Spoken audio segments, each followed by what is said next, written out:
Hello everyone, welcome to the weekly update video for the 3rd of October, which is being published on the 4th due to me being busy yesterday. So this is really covering the week beginning the 3rd, and not too much to discuss. There's nothing major that came up that was sort of really necessary to do a video yesterday. So here we are.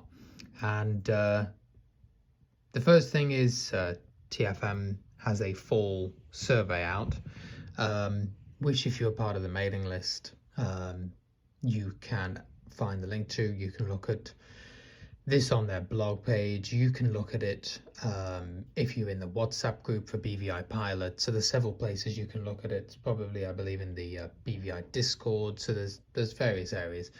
But if you need a link, drop a comment, but you really should be able to find it. And this is just so that the developers can get an idea of the direction that it's heading in, what people are looking for, what people think of what's already gone. And yeah, it's a great place to give your thoughts. You don't have to sign in with your Google account if you don't want to. I won't make any comments on my personal thoughts on things in the survey and how I filled it out, because I think people should fill it out from their own standpoint. There was a lot of stuff about a mobile app in there, which I found particularly interesting, because we haven't really heard much about that before. So that was kind of exciting to read about, something for the distant future. But like I say, I won't really go into how I filled it out or what I thought on all the topics, because I don't think that's really fair until the survey's closed. Otherwise it may influence how people see the questions. There was talk in the blog post about vatsim radar mode, so you'll know that if you build TFM from source regularly, or if you're keeping up with what will be in the next preview, I guess, that there is a vatsim mode which is being completed and is coming along very well. Now has the pilots and controllers view, where you can view information such as pilots' ratings, their distance from you, their aircraft, ground speed, a whole bunch of stuff. But there is also going to be a vatsim live mode, radar sort of thing. And this, it says, will be roughly around, hopefully, in December 2022, and you'll be able to set a distance as well as an above and below altitude to specify what aircraft you want to be automatically read to you.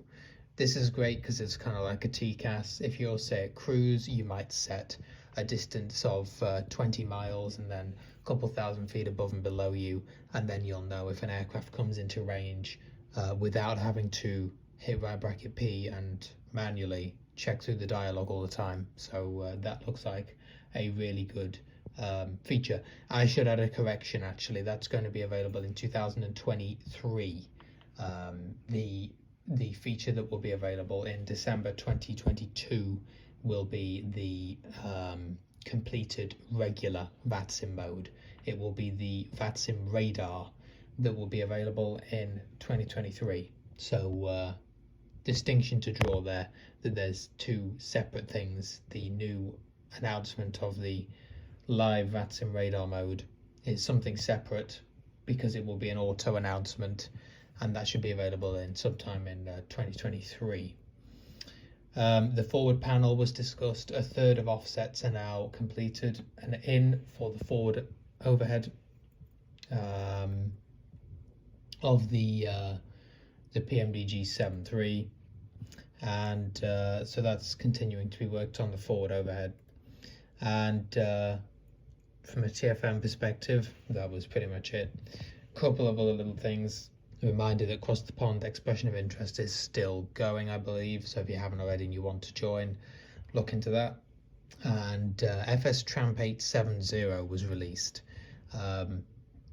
Unfortunately, nothing really of interest. It was just an update for something that Asobo had changed in Sim Update 10, and he talks about there not being a version for X-Plane 12 due to some limitations that he's looking to work around.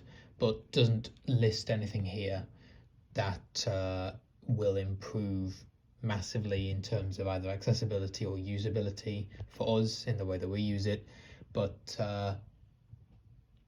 if anyone does find some new feature that hasn't been listed in the notes on his website, then do let us know for next week's video. Well, I think that's going to do it. Like I said, not too much going on, but as we move into October, we move towards Cross the Pond, which, as I say, is on the expression of interest phase, and will be on the 22nd of October for the actual event, which is a Saturday. So that's something to look forward to. All right, we'll see you in the next video. Have a good week.